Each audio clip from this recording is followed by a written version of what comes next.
और इस बीच बड़ी खबर आपको बिहार से बता दें, जेडीयू के राष्ट्रीय महासचिव अशोक चौधरी ने बड़ा ऐलान किया है। उन्होंने कहा है कि 26 नवंबर से संविधान दिवस पर बापू सभागार में कार्यक्रम होगा। अंबेडकर जयंती पर दलित महाकुंभ का आयोजन होगा। 14 अप्रैल 2025 को पटना के गांधी मैदान में दलित महाकुंभ का आयोजन किया जाएगा और मुख्यमंत्री नीतीश कुमार इन दोनों ही कार्यक्रम में शामिल होंगे। तो ये बड़ी खबर आपको बता रहे हैं बिहार से, जहां जेडीयू के राष्ट्रीय महासचिव अशोक चौधरी ने ये बड़ा ऐलान किया है। उन्होंने बताया है कि 26 नवंबर से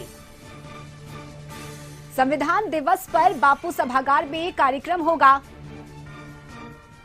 और ब्यूरो चीफ नीलकमल इस वक्त हमारे साथ जुड़ गए हैं। नीलकमल जी, कार्यक्रम का आयोजन किए जाने की बात कही गई है। अंबेडकर जयंती पर दलित महाकुंभ का आयोजन होगा और इस पूरे कार्यक्रम की अगर हम बात करें तो बापू सभागार में आयोजन होना है। कार्यक्रम का क्या पूरी जानकारी और इस ऐलान के क्या मायने निकाले जाए?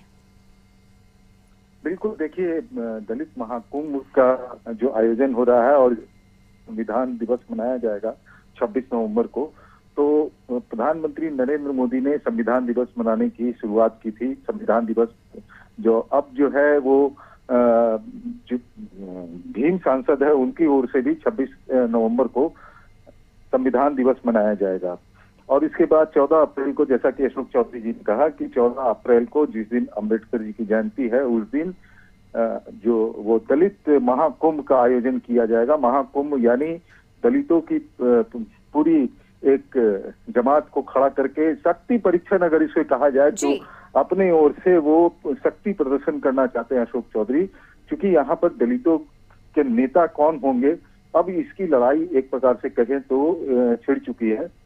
श्याम रजक को राष्ट्रीय महासचिव जेडीयू का बनाया गया था। उसके बाद अशोक चौधरी का एक ट्वीट आया था, आपको याद होगा कि किस तरीके से ट्वीट आया था। उसके तुरंत बाद जो है अशोक चौधरी को जो बिहार सरकार के मंत्री भी हैं उनको राष्ट्रीय महासचिव भी बना दिया गया।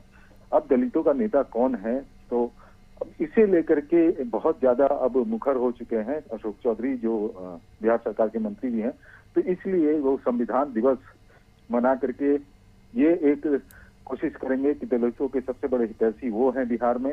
और उसके बाद महाकुंभ जो बुलाएंगे दलितों का अम्बेडकर जी के जयंती के दिन, तो उस दिन उनको वो शक्ति दिखाएंगे कि उन कितने महान या दलित हैं। हालांकि बार बार उन्होंने कहा कि दोनों कार्यक्रम में मुख्यमंत्री नीतीश कुमार रहेंगे। इसके अलावा उन्होंने यह भी कहा कि इस मामले में जो भी दलित के हितैषी हैं, जो भी दलितों के लिए काम करने वाले नेता हैं, उनके लिए सोचने वाले नेता, वैसे तमाम नेताओं को इन्वाइट किया जाएगा इस दोनों कार्यक्रम में। तो अब ये तय हो गया है कि अशोक चौधरी दलितों की राजनीति के तहत आगामी विधानसभा चुनाव में अपना कद और बढ़ाना चाहते हैं। बिल्कुल नीलकमल जी, और यही वजह है कि इस कार्यक्रम के जरिए एक संदेश भी दिया जाएगा दलित वर्ग के लोगों को कि हाँ, जेडीयू आपकी हितैषी है। खासकर अशोक चौधरी ने जिस तरह से ऐलान किया है, इसका जो असर है वो आगामी विधानसभा चुनाव में देखने को मिलेगा। बहुत शुक्रिया नीलकमल जी आपका तमाम जानकारी के लिए। और चलिए इन्हीं खबरों के साथ मिड डे में अभी के लिए बस इतना ही। आप देखते रहिए कशिश न्यूज। नमस्कार।